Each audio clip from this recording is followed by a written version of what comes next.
Bismillahirrahmanirrahim. Assalamualaikum warahmatullahi wabarakatuh. Alhamdulillah. Alhamdulillahil malikil ma'bud, al-wahidil ahadil latifil wadud, al-basiril ladzi yubsirul jarayanil ma'i fil hajaril jamud. Asyhadu an la ilaha illallah wahdahu la syarika lah. Syahadata 'abdin lam yakun ma'anidaw. Wa asyhadu anna sayyidana Muhammadan 'abduhu wa rasuluh. Nabiyyun tasharrafat bihil aba'u wal judud. Allahumma salli wa sallim wa barik ala sayyidina Muhammadin wa ala alihi wa ashabihi ajma'in, amma ba'd. Faqad qala Allah Ta'ala fi kitabihil azim. A'udzu billahi minasy syaithanir rajim. Bismillahirrahmanirrahim. Ya ayyuhalladzina amanu taqullaha wa qulu qawlan sadida yuslih lakum a'malakum wa yaghfir lakum dhunubakum wa may yuti'illaha wa rasulahu faqad faza fawzan 'azima. Shadaqallahul aliyyil azim. Saudaraku sekalian, pemirsa TV One yang dimuliakan oleh Allah Subhanahu wa taala. Pertama-tama, di dalam pertemuan yang mulia ini, marilah senantiasa kita memanjatkan puja dan puji serta rasa syukur kita kepada Allah Subhanahu wa taala atas berbagai macam karunia yang Allah berikan kepada kita, atas berbagai macam nikmat yang Allah karuniakan kepada kita. Alhamdulillah, alhamdulillah, alhamdulillah ala kulli ni'am. Kita bisa berjumpa di dalam acara, di dalam kebaikan yang kita lakukan saat sekarang ini. Semoga pertemuan kita ini insyaallah pertemuan yang akan mendatangkan keberkahan kepada kita semuanya, dan nanti perpisahan kita akan tetap dijaga selalu oleh Allah, berada di dalam kebaikan kepadanya. Saudaraku sekalian, pemirsa TV One yang dimuliakan oleh Allah Subhanahu wa taala, salawat dan salam selalu kita sanjungkan keharibaan junjungan alam Nabi besar kita, Nabi agung kita, Nabi Muhammad sallallahu alaihi wasallam. Salawat dan salam kepada keluarganya, sahabatnya, tabi'in, tabi'an tabi'ina ila yaumil qiyamah. Mudah-mudahan fi yaumil qiyamah kelak nanti kita semuanya akan mendapatkan syafaatul uzma dari Rasulullah sallallahu alaihi wasallam. Saudaraku sekalian, pemirsa TV One yang dimuliakan oleh Allah Subhanahu wa taala, manusia dalam menjalani kehidupannya tidaklah kemudian selalu ada pada dalam dirinya yang namanya kesehatan. Sehat adalah nikmat dari Allah, dan lawannya sehat adalah sakit. Sakit itu bisa jadi nikmat dari Allah, bisa jadi itu adalah teguran dari Allah Subhanahu wa taala.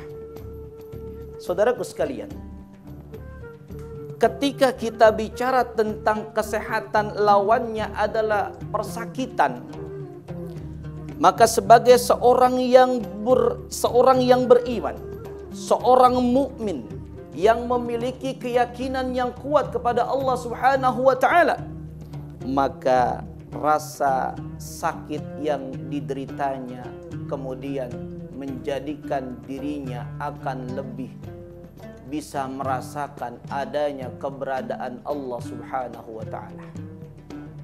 Saudaraku sekalian, lalu kita kemudian melihat kepada hadis Rasulullah sallallahu alaihi wasallam, bagaimanakah dalam keadaan sakit ketika seorang mukmin itu sakit? Apakah ada hikmahnya? Apakah tidak ada hikmahnya? Apakah kemudian seperti hal yang berlalu begitu saja? Ternyata tidak. Wala Rasulullah sallallahu alaihi wasallam, ma yusibul mu'min, tidaklah seorang mukmin itu tertimpa musibah. Kalau musibah itu kita bahaskan, kita kontekkan dalam hal ini adalah sakit. Sakit adalah musibah. Ketika seorang yang beriman terkena musibah, walau min syaukatin, meskipun itu musibahnya hanya seperti tertusuk sebuah duri kepada diri kita, fama fauqaha, atau bahkan lebih besar daripada itu. Kemarin kita ada berbagai macam musibah yang kita lihat.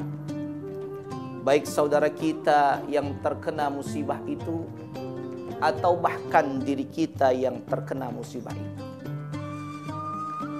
Ada tetangga kita yang kebanjiran, ada tetangga kita yang sedang sakit, ada tetangga kita yang kena longsor, ada tetangga kita yang sedang terkena penyakit virus dan lain sebagainya. Bahkan mungkin ada saudara kita, na'udzubillah thumma na'udzubillah,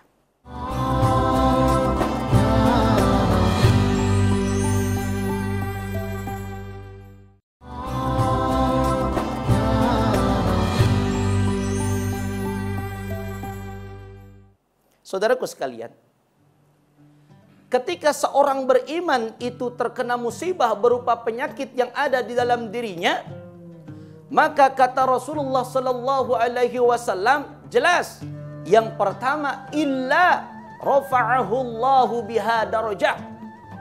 Kata Rasulullah, yang pertama, seorang yang beriman kalau dia tertimpa musibah berupa sakit misalkan, dia akan ditinggikan derajatnya di hadapan Allah Subhanahu wa taala dan di hadapan manusia oleh Allah Subhanahu wa taala.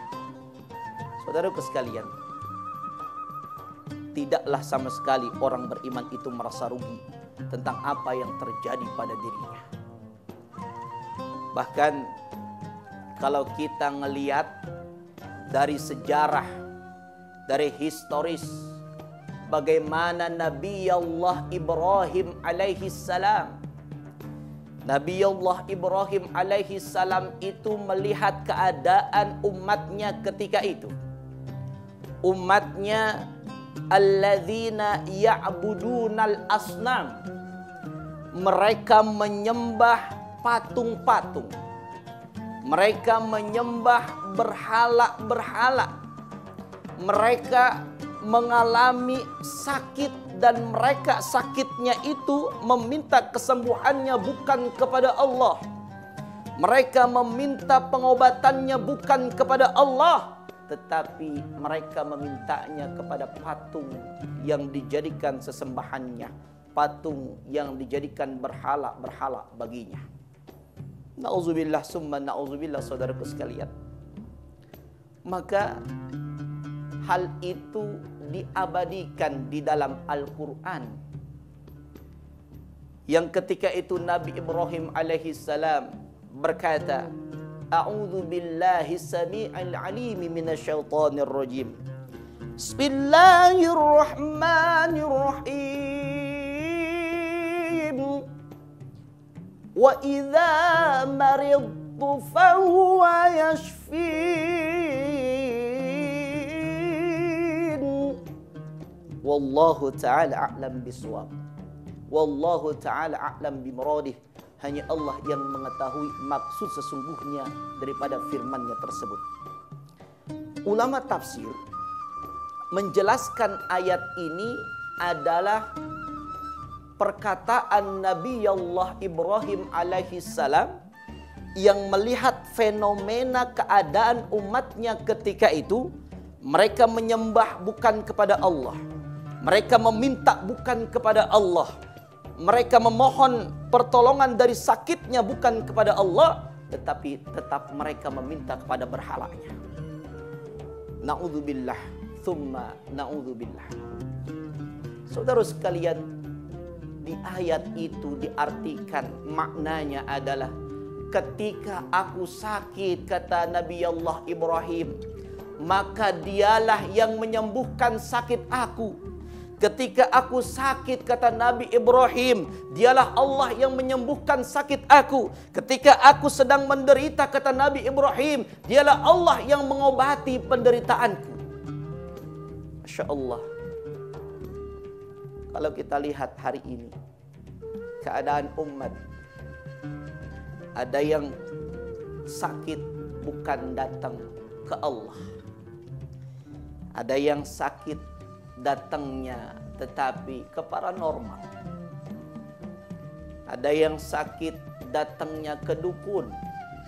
Ada yang sakit datangnya ke mbah-mbah dan lain sebagainya. Subhanallah.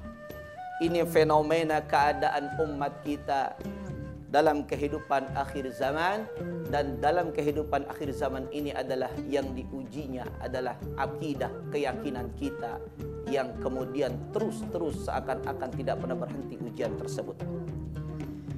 Ketika kemudian kita mengambil ibrah dari kisahnya daripada Nabi Ibrahim alaihi salam, maka seharusnya kita umat Islam sudah tahu, umat Islam sudah faham. Maka ketika kita sakit, Allah yang menyembuhkan. Obat yang kita minum adalah sarana kita meminta kesembuhan kepada Allah Subhanahu wa ta'ala. Maka alhamdulillah, ketika kita sudah berusaha, kemudian berazamlah memintakan keyakinan kita kepada Allah dengan obat itu agar bisa sembuh selama-lamanya. Saudaraku sekalian yang dirahmati oleh Allah Subhanahu wa ta'ala, pemirsa TV One yang berbahagia.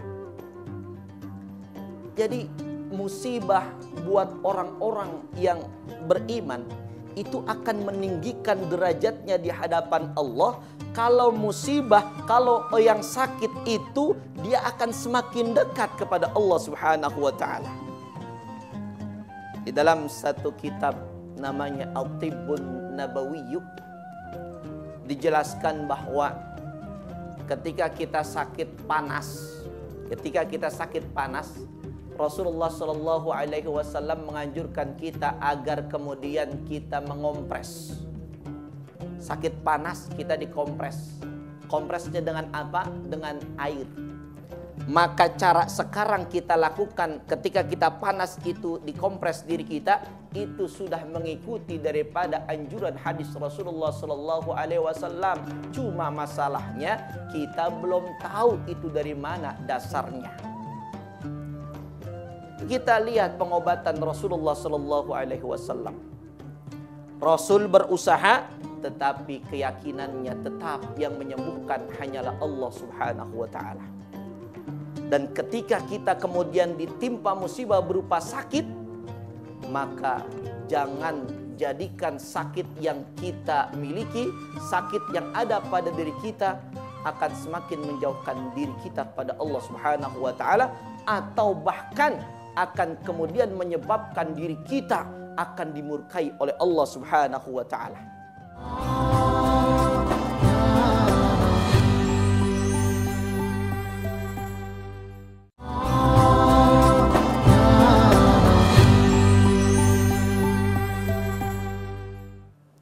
Saudaraku sekalian yang berbahagia, ada pengobatan-pengobatan yang ada di zaman hari ini, di sekarang ini. Ada pengobatan medis dan ada pengobatan yang lainnya yang non medis. Ini harus kemudian kita pandai-pandai memilihnya dan pandai-pandai menjaga daripada keyakinan kita pada Allah Subhanahu wa taala. Jangan sampai ketika kita berobat, ketika kita datang kepada pengobatan tersebut, kita lupa bahwa yang menyembuhkan hakikatnya adalah Allah Subhanahu wa taala.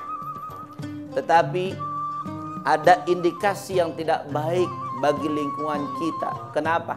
Ketika ada rumah sakit yang buka di negeri kita, pasti ramai dengan orang-orang yang berdatangan ke rumah sakit tersebut lantaran ingin sembuh. Tapi dia lupa, saudaraku sekalian, sesungguhnya Allah yang maha penyembuh daripada segala penyakit yang ada pada diri kita.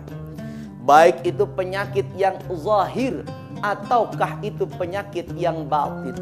Allah maha penyembuh, hanya kita dituntut untuk melakukan syariat, dituntut untuk melakukan usaha. Kenapa?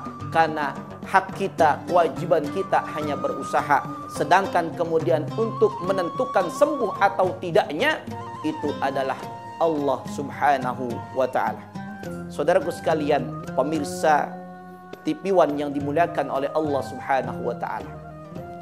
Jadi ketika kita sakit, dekatkan diri kita kepada Allah agar kita diangkat derajatnya oleh Allah Subhanahu wa ta'ala.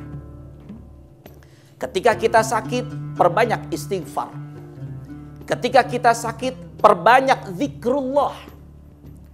Malah ada dalam satu riwayat, seorang yang sakitnya sangat parah luar biasa. Ketika itu beliau sakitnya nggak ada yang bisa mengobatin penyakitnya. Lalu beliau kemudian melakukan amal soleh, amalan yang utama bagi dirinya. Apa amalannya? Amalannya yaitu menghatamkan Al-Quran. Masya Allah. Dia baca Quran daripada surah Al-Fatihah sampai surah An-Nas, begitu dan begitu selanjutnya. Dia hatamkan Al-Quran berkali-kali. Dan setelah hatam Al-Quran tersebut, dia langsung membacakan doa, memintakan doa kepada Allah Subhanahu wa ta'ala agar penyakitnya yang ada di dalam dirinya itu disembuhkan oleh Allah Subhanahu wa ta'ala. Alhasil, kali pertama langsung disembuhkan oleh Allah Subhanahu wa ta'ala. Subhanallah.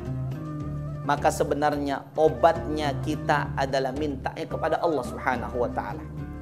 Selain pun dikatakan juga bahwa Al-Quran adalah syifa, Al-Quran adalah obat. Maka kalau kita sakit, carilah obatnya di dalam Al-Quran. Kita baca Al-Quran, kita hayati Al-Quran, kita amalkan Al-Quran. Insya Allah sakit yang kita derita akan hilang dan akan lenyap dari diri kita. Saudaraku sekalian, pemirsa TV1 yang dimuliakan oleh Allah Subhanahu wa ta'ala. Yang keduanya, orang-orang yang beriman ketika kemudian tertimpa musibah sakit, dia dosanya akan dihapuskan oleh Allah Subhanahu wa ta'ala. Manusia yang sakit kemudian dosanya dihapuskan oleh Allah berarti beruntung. Kenapa? Karena dia sedang dinolkan kembali sebagai hamba Allah Subhanahu wa ta'ala. Masya Allah. Makanya kalau ada orang yang beriman ketika kemudian ditimpa musibah seperti Nabi Ayyub alaihi salam, inilah yang kemudian sesuai dengan syariat Islam. Nabi Ayyub, lihat Nabi Ayyub, Masya Allah. Belasan tahun beliau tertimpa musibah sakit yang dahsyat, luar biasa. Ada ulama yang mengatakan 13 tahun. Ada ulama yang mengatakan 17 tahun, ada ulama yang mengatakan 18 tahun adanya sakitnya Nabi Ayyub alaihissalam. Tapi Nabi Ayyub tidak pernah meminta kesembuhan dari Allah Subhanahu wa ta'ala. Hanya berdoa, itu pun permintaan dari istrinya. Wahai suamiku, bukankah engkau seorang Nabi Allah? Kenapa engkau tidak meminta kesembuhan kepada Tuhanmu, kepada Rabbmu, yaitu Allah Subhanahu wa ta'ala? Kita dulu adalah orang kaya, harta kita banyak, anak-anak kita banyak, usaha-usaha kita banyak, tetapi lantaran ini semuanya hilang tanpa ada yang tersisa. Dan hanya diriku yang menemani engkau, wahai suamiku. Maka kemudian hal itu pun diabadikan di dalam Al-Quran. Idnada Rabbahu. Ketika kemudian Nabi Ayyub berdoa kepada Allah Subhanahu wa ta'ala, Anni masaniyadurru, Ya Allah, sungguh saya ini sedang mengalami sakit yang dahsyat, musibah yang dahsyat. Wa anta arhamur rahimin, dan sesungguhnya Engkau adalah zat yang maha pengasih lagi maha penyayang. Masya Allah. Saudaraku sekalian, semoga kita bisa kemudian menapaktilasi dari apa yang kemudian dilakukan oleh Nabi Ayub. Seandainya Allah kasih sakit sama diri kita, kita bersabar dan kemudian kita terus melakukan kebaikan tanpa hentinya. Alhasil, seorang beriman tidaklah kemudian pernah merasa rugi saat tertimpa musibah, apakah itu sakit atau yang lainnya. Ketika kemudian sakit, maka Allah Subhanahu wa taala memberikan dua keutamaannya. Yang pertama, Allah akan angkat derajatnya. Yang kedua, Allah akan hapuskan segala dosanya. Semoga Allah Subhanahu wa taala terus menjaga kita, memberikan kesehatan kepada kita semuanya, dan kemudian kita bisa terus mendekatkan diri kita kepada Allah Subhanahu wa taala. Al-Fakir tutup pertemuan ini dengan sebuah ayat. A'udzu billahi minasyaitonir rajim. Wa ma khalaqatul jinna wal insa illa liya'budun. Saudaraku sekalian, sehat diperintah untuk ibadah, sakit diperintah untuk ibadah. Bahkan manusia diperintah untuk ibadah, jin pun diperintah untuk ibadah. Karena diperintah untuk ibadah itulah kita ada di alam dunia ini. Saudaraku sekalian, yang benar dari Allah Subhanahu wa taala, yang salah dari Al-Fakir sendiri. Qulil haq walau kana murran. Billahi taufik wal hidayah wal ridha wal inayah. Wassalamu alaikum warahmatullahi wabarakatuh.